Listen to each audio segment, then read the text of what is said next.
There are certain constraints to being a licensed therapist that are really important and wonderful. And there are certain constraints that feel like they become ways that we hold ourselves back. What I've found is that in order to become a leader in a bigger way, I've had to rebel against those limits. Like if I were to identify with a part of nature or something in terms of where I find my strength, it's definitely in trees. I get a lot of really interesting messages. And that might sound really kind of crazy and woo-woo, but it's where I find my truest self. It's where I connect back into myself. If I feel like the world is crazy and I go for a walk in the woods, things slow down for me. This is Therapist Clubhouse, a podcast for private practice entrepreneurs. I'm Annie Schusler. This week, I'm talking to Rebecca Wong. We're having a conversation about making a big pivot in your business. We're talking about my current pivot, Rebecca's pivot, and your pivot. We get into what it takes to make bold changes in your business and a retreat we're hosting in 2019 to support a small group of you. At the end, I'll tell you about a free virtual retreat coming up on Friday, December 14th about changing your relationship to imposter syndrome. That's one of the biggest mindset issues that will come up whenever you're getting ready to make a pivot. So Rebecca, we're both used to interviewing people. And so I just paused because I was like, wait, who's interviewing who? I think we're just having a conversation. I kind of started laughing right after I clicked record because I was sitting here thinking, wait, exactly that. Which one of us starts? What are we going to start with? So I love this. We were just having a conversation, and I think it's exactly the energy that we want to capture right now for our listeners. Yes. And we do this. Like we met through, I believe, interviewing each other and realized that we wanted to talk a lot. More often. A lot more often, and not always recording. And so we do this a lot. And then that also has led to us masterminding, which led to us collaborating. So we're going to get to all of that. Which led to me visiting you. Yes. That was so much fun. And yeah, now we're doing more masterminding and collaborating together too. So should we start talking a little bit about what we've been masterminding? Yeah, I think so. Like, let's talk about how, like, one thing that came up, and I know for me, it's just been so cool to have both of us going through something different but similar in that we're both pivoting. Like, we're both really going through profound changes in our businesses. And I think on a regular basis, we also seem to inspire each other to really make those pivots more cohesive. Yes. So tell us about your pivot. So I don't even know how to talk about it yet. I'm pivoting into really owning the work that I've been doing for some time now. For my Connectfulness brand, I'm pivoting more directly back into it. I had been distracted and pivoted away in a bunch of different directions over the past few years. And I think part of that was also not so much a distraction, but a useful other ways of learning and honing skills. And now I think I'm pivoting back in more strongly to where my skills lie. Mm-hmm. And what is that turning into? It's turning into me re-envisioning my private practice, into really realizing what I want to be using my voice for. And that's why I'm going to be pivoting away from the Practice of Being Seen podcast and into a new podcast in 2019 called Connectfulness Practice. How would you describe the difference? Like, what does connectfulness get to do that's different? Well, so Connectfulness is going to be having a different energy about it. The Practice of Being Seen podcast, I think in many ways has been geared towards therapists.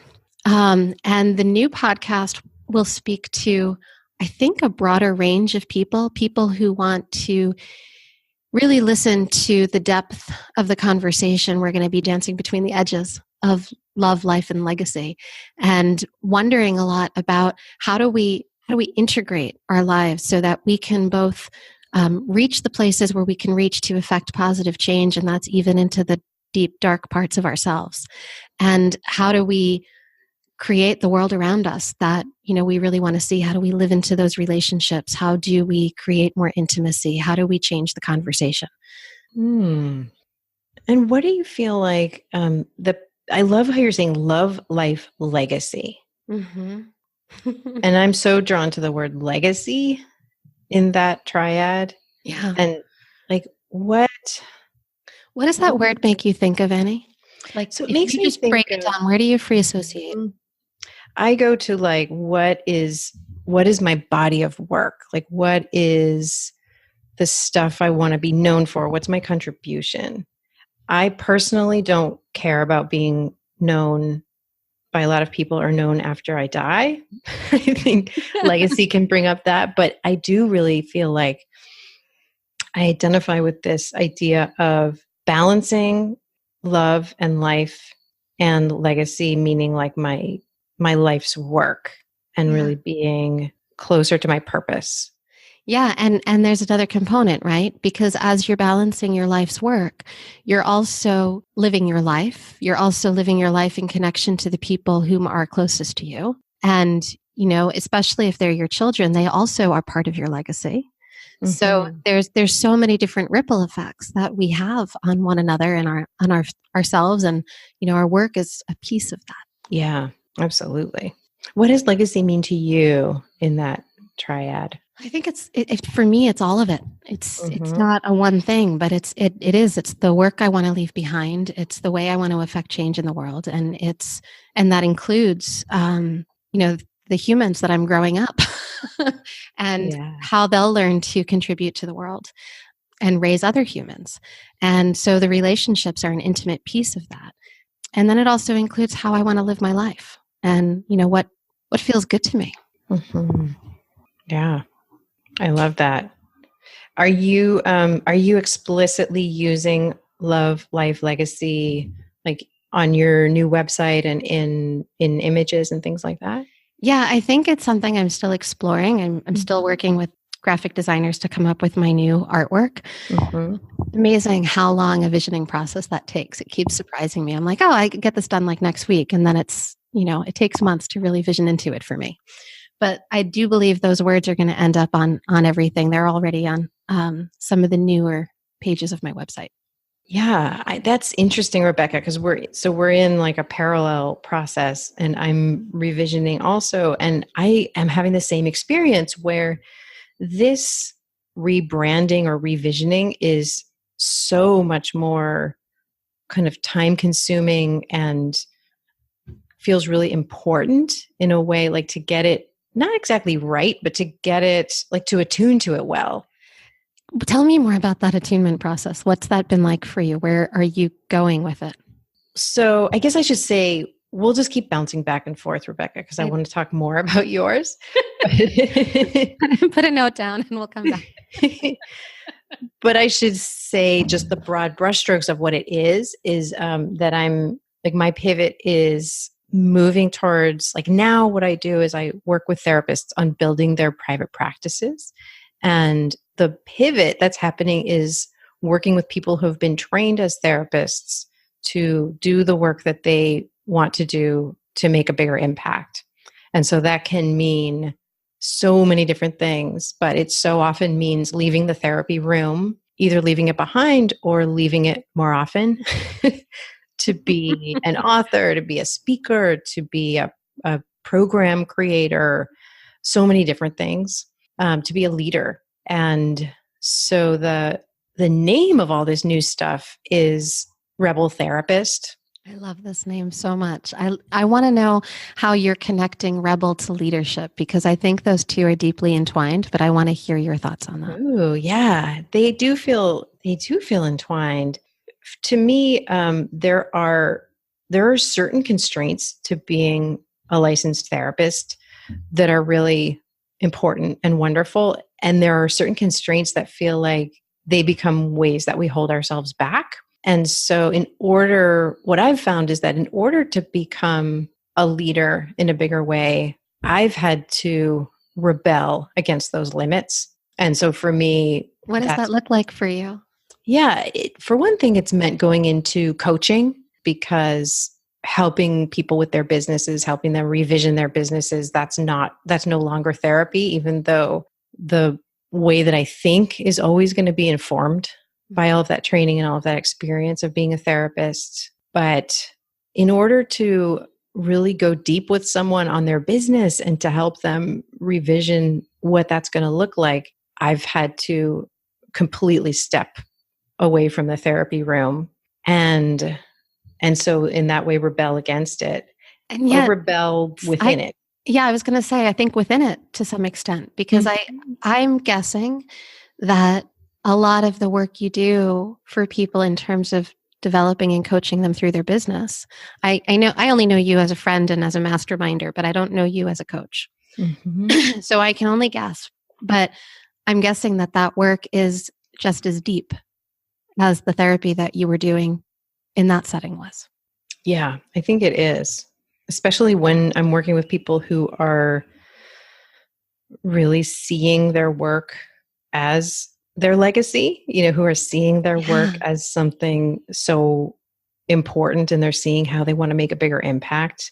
Then it's completely deep, because we're running into things like imposter complex, and we're running into things like the meaning of life.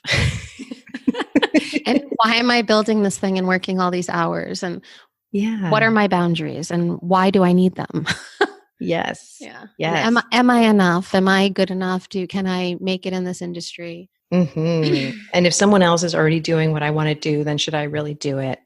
Right. All those questions. I'm a total imposter. Mm-hmm. I don't have my life together, and here I am helping other people with theirs. Yeah. Yeah. Yeah. So for me, the rebel is, my image of the rebel is really an adventurer more than an outlaw. Like it's someone who is pushing the boundaries, going to new places, making a bigger impact, and making their journey really meaningful, more than it's like a Harley Davidson type rebel. I think a rebel is a change maker. Yeah. A leader, right? Like someone who will lead us to a new way. Like, I don't know, Moses, right? Like we can go there. We can go to like, Return of the Jedi, right? And like Princess Leia. It's Halloween today when we're recording, and I'm dressed as Ruth Bader Ginsburg. Right? There's a lot of different kinds of rebels and leaders out there. Yes, absolutely. I love that. I love that all is just. So anyway, I think that brings us to where we're collaborating. Mm-hmm. Yeah. So as we were going through for the last year or so, collaborating, masterminding, we realized really early on that we want to do something together. We want to make an impact together and serve people together.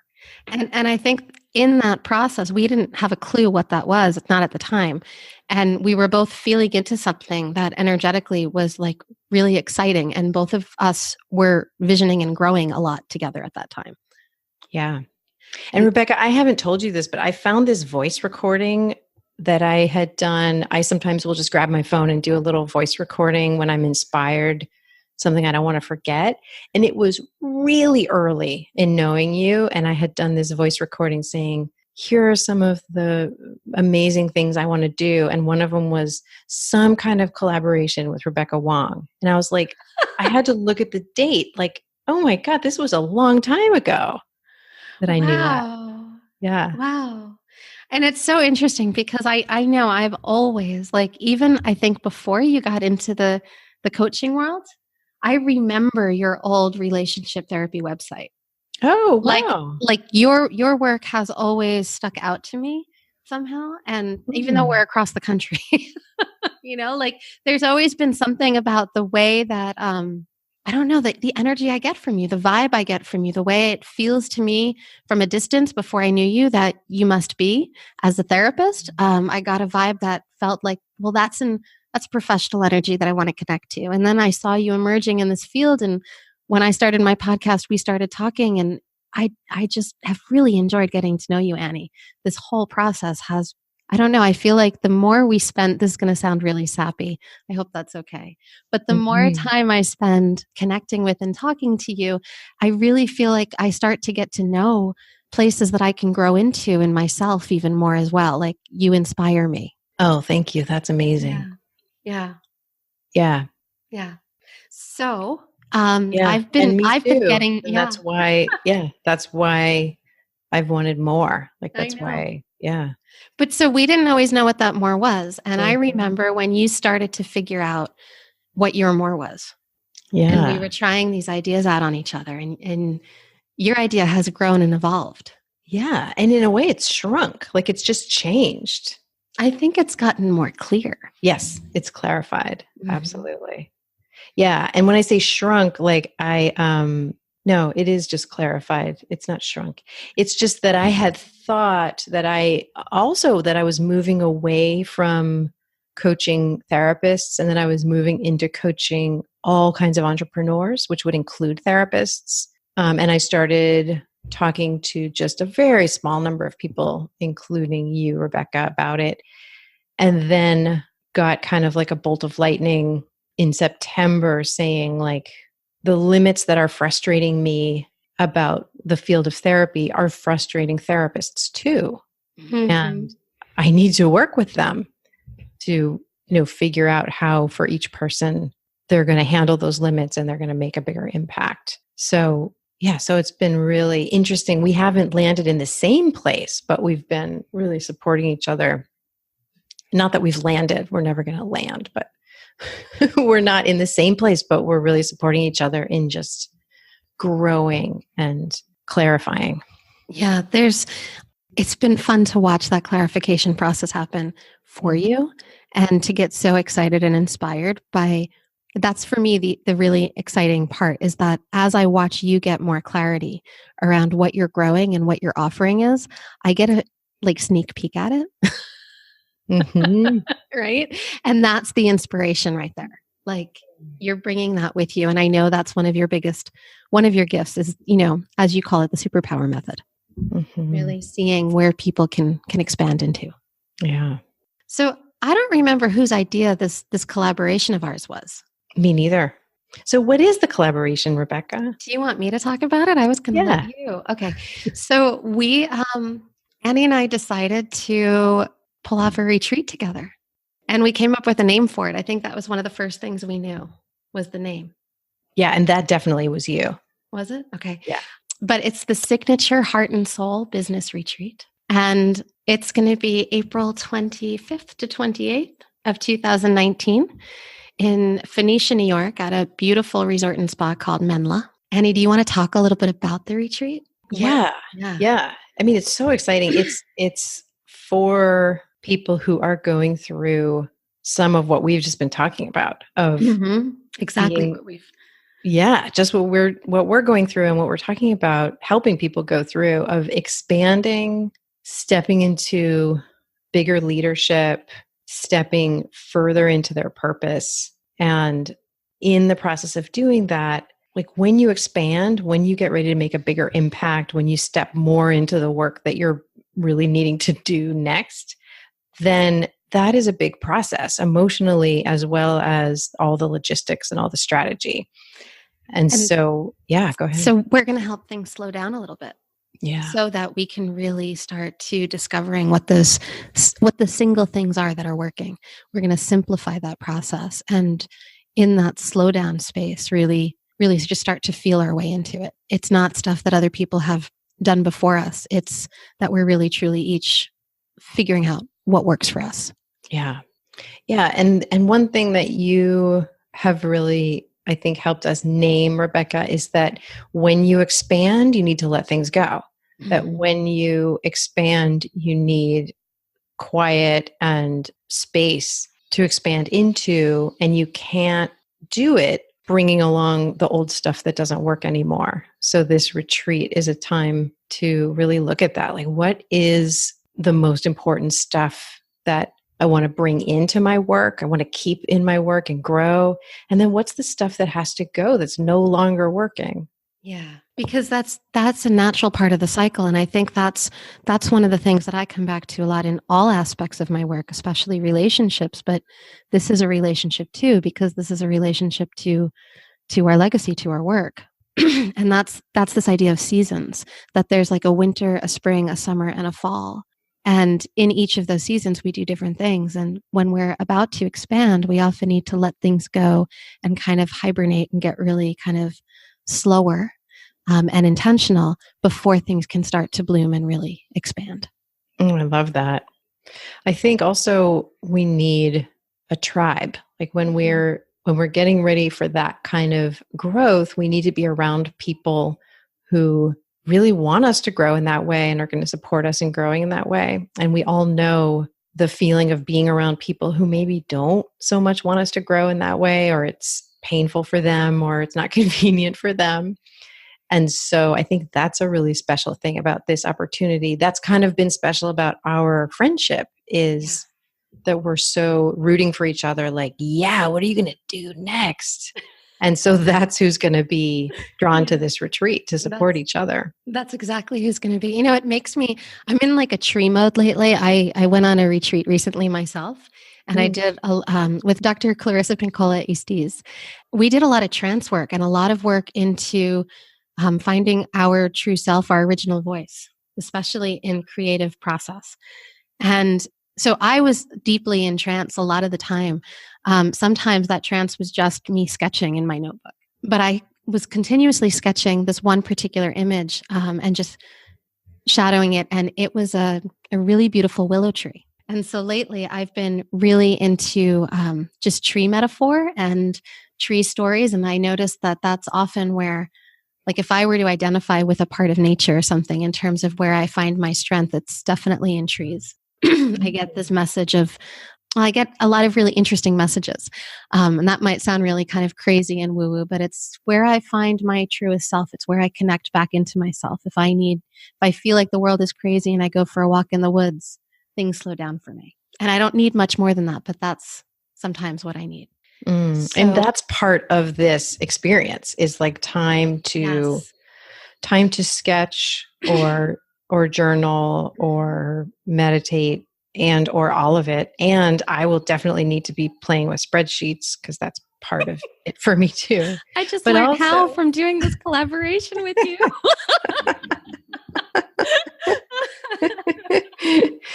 But there's also me take care of all the money stuff, and that was like I had to learn. But yeah, there's also going to be time to like walk in nature and touch trees. Yes, and receive deluxe like body treatments and stuff like that too. We're building in lots of downtime to be used in whatever kind of way works for you. There's not just one way. Mm-hmm. Right. So when I was kind of realizing that this tree was, it's been a kind of solid message. And so there's this video that I saw running around on the interwebs of this group of trees. I just wanted to share this image with you because the reason I think it speaks to me is because it's partially the trees, but I think you'll understand the metaphor. A group of trees like in a forest bed, and it's a video of their root system. And apparently at the top of the trees, and they're really tall, they're really old trees, there's a huge wind that's blowing. And what the video is showing is that the earth looks like it's breathing because the trees underneath the ground, the root system, they're all helping to hold one another up. Ooh. Isn't that beautiful? That's amazing. Yeah. And so when you started talking about this community, that's what I started to see.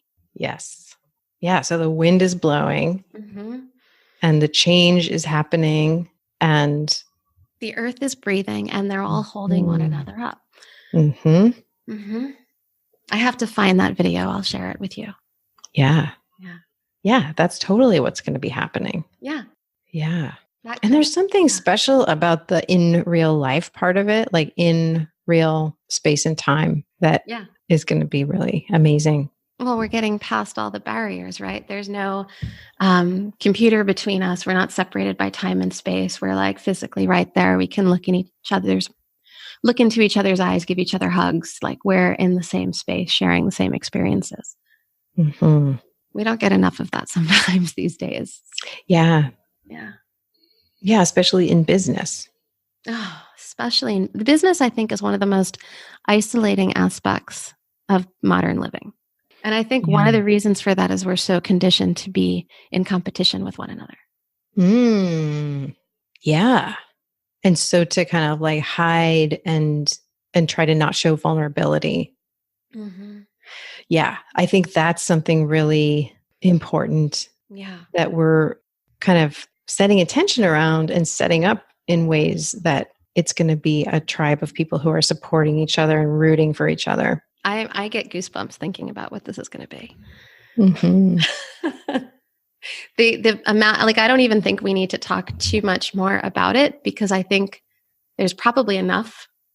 I mean, we can go on probably for days, but I think in terms of like the energy of it, I think we've portrayed that to some extent. Yeah, that's right. Because it is so much more about what the experience is going to be like. It's not a curriculum type experience. It's asking deep questions, leaving space, making room for each person's individual genius and the group genius. It's not which I love 12-step processes, but it's not a 12-step process. And I think in a lot of ways, it's interesting because I went on that retreat with Dr. E after we already had this retreat all planned, and we were just in the final stages of, getting it up online and getting it launched.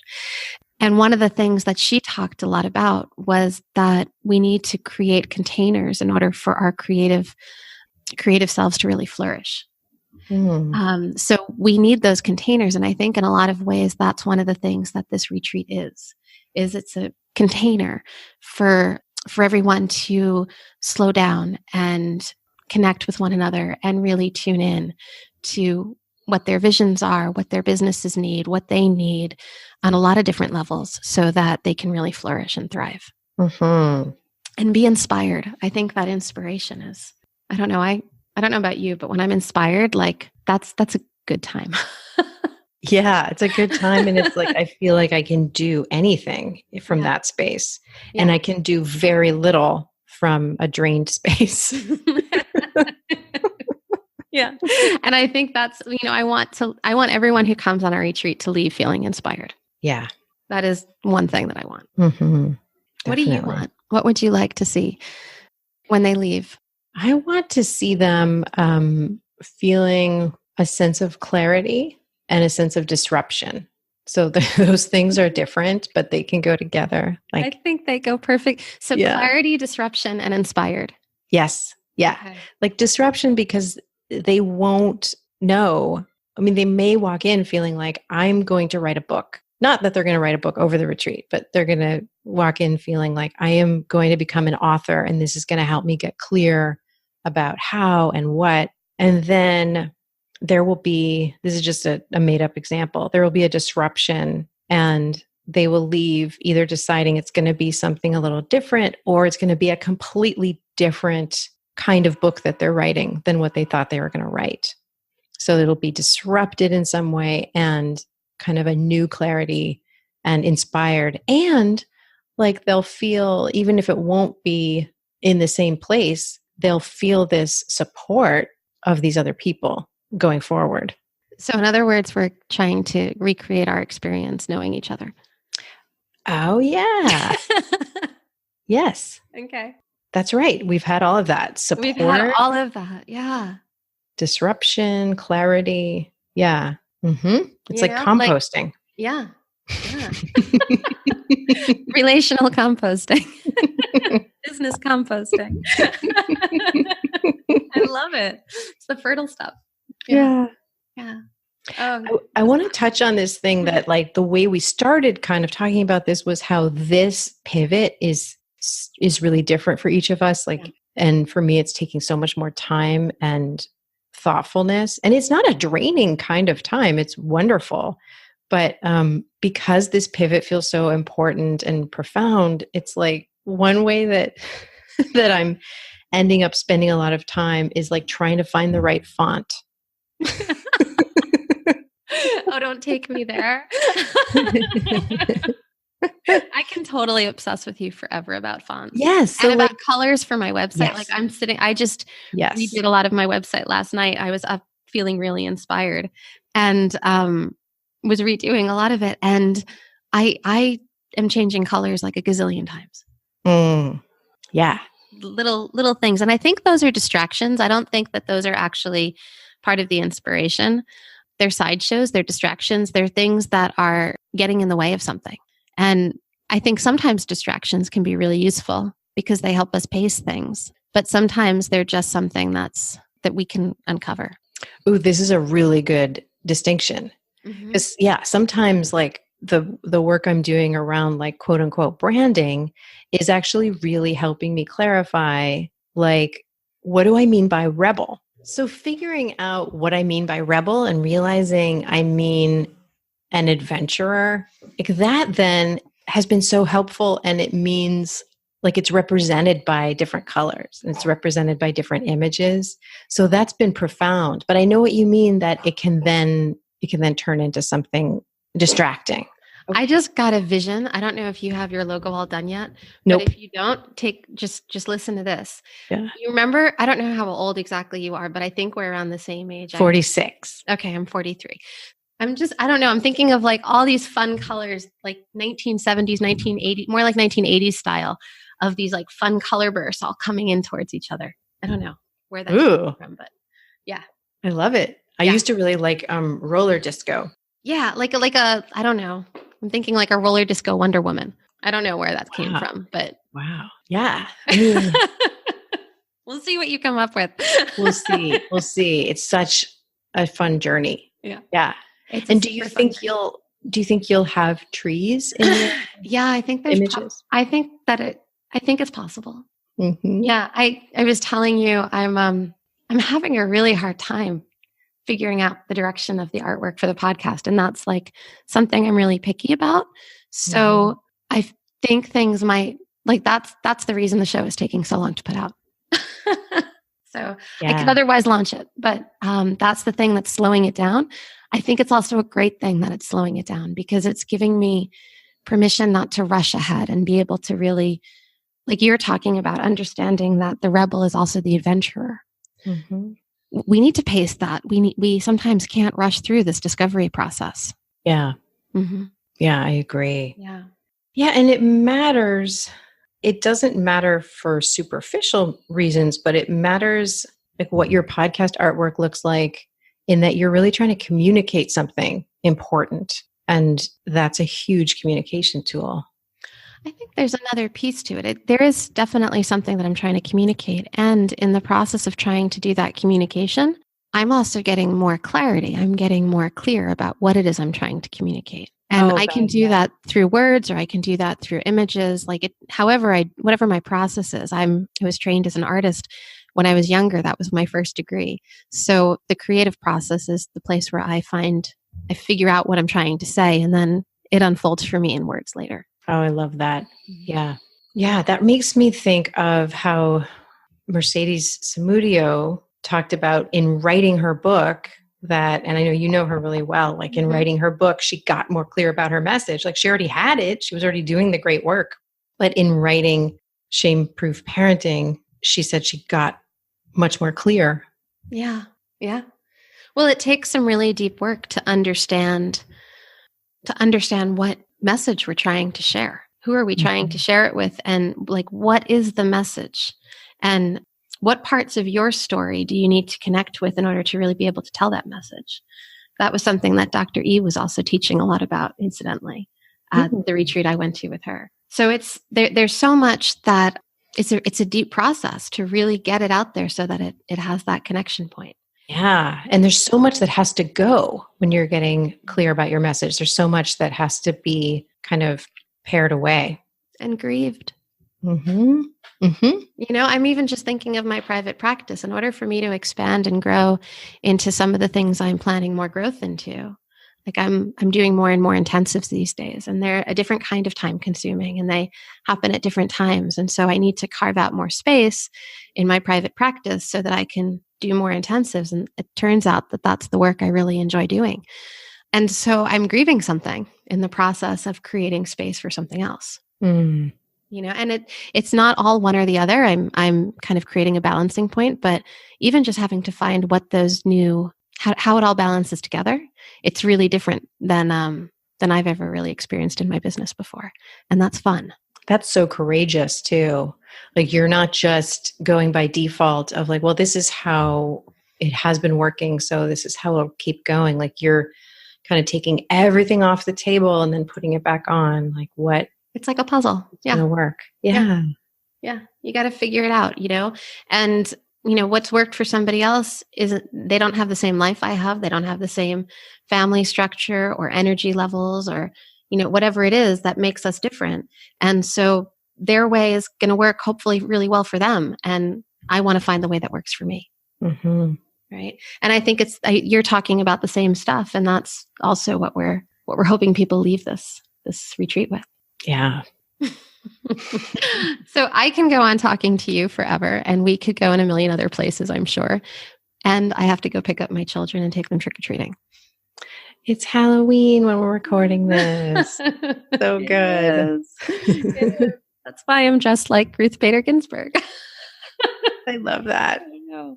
I love that you're sitting there talking about kind of this disruption, and I'm sitting here wearing a dissent collar. Mm-hmm. Yeah.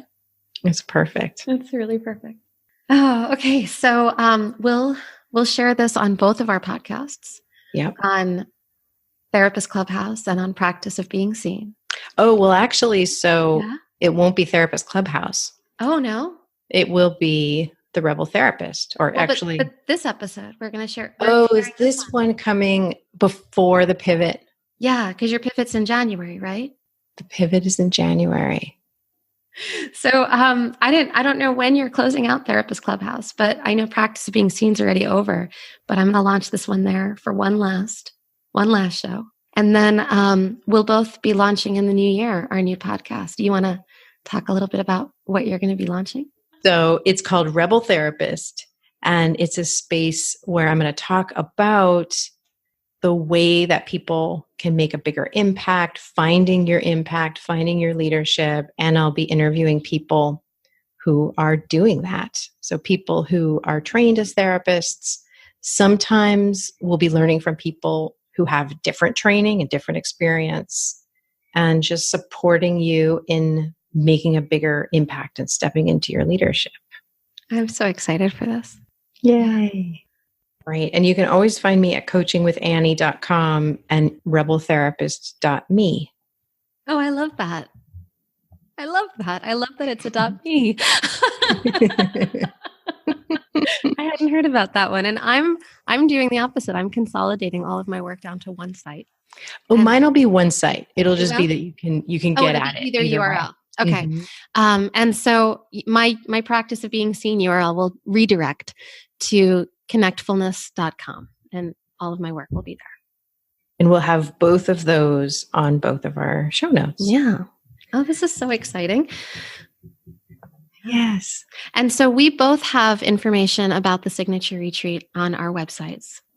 So you can find it either at rebeltherapist.me or connectfulness.com.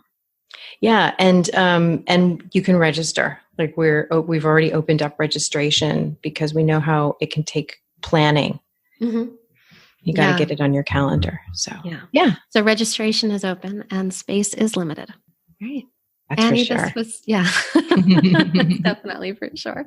This was so much fun. Thank you for hopping on with me today. Yeah, you too. So good to talk to you. Yeah. Thanks for listening. I'll be back one more time next week before I take the rest of 2018 off from releasing new podcast episodes. Rebecca and I are hosting a free virtual retreat, Change Your Relationship with Imposter Syndrome, on Friday, December 14th at 9:30 a.m. Pacific, 12:30 Eastern. We're going to share our own ways of working with imposter syndrome and how we help our clients with it. We're going to make space for changing your relationship with imposter syndrome, because the more you move into your leadership and your edges, the more imposter syndrome comes up to bite you in the ass and slow you down. That is, unless you know how to work with it. Register by going to rebeltherapist.me/virtual retreat. We'll be sharing a special offer only with those who sign up. All right, see you soon.